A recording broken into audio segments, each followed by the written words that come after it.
In today's video, I'm going to teach you how to change the email composing format in Microsoft Outlook. Whether you're looking to personalize your emails with different elements or need to adjust the format to suit your professional needs, it's quite a straightforward process. Let's walk through it together. First things first, you'll need to open your Microsoft Outlook application.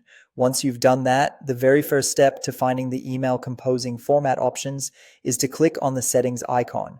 You'll find this as a small gear symbol, usually located in the upper right-hand corner of your Outlook interface. Clicking on this will bring up a drop-down menu with a variety of customization options that Outlook offers. Next, from this drop-down menu, you'll want to select the option labeled Mail. This is the gateway to all your email-related settings. Once you're in the Mail settings area, you'll then need to look for Compose and Reply. Selecting this takes you to the section that controls the various configurations for writing and sending emails. Now, within the Compose and Reply section, you'll see a range of settings that allow you to modify how your emails are constructed.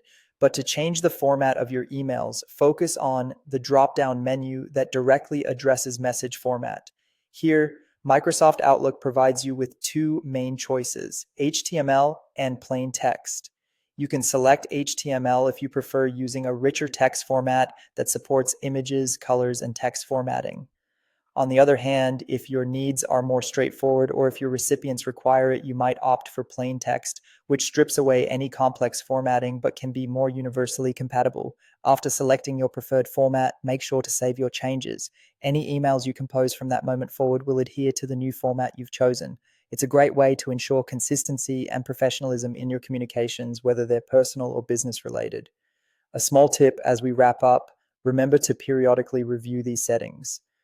Depending on your role or your communication needs, you might find that switching between formats works best for you. Also, consider how your email formatting might appear to different recipients using varied email platforms. Testing and understanding how your emails render is especially important when using the HTML format. That's all there is to it. You've now learned how to easily switch your email composing format in Microsoft Outlook, giving you greater control and flexibility over your email's appearance. Thanks for watching, and be sure to explore other settings in Outlook to optimize your emailing experience.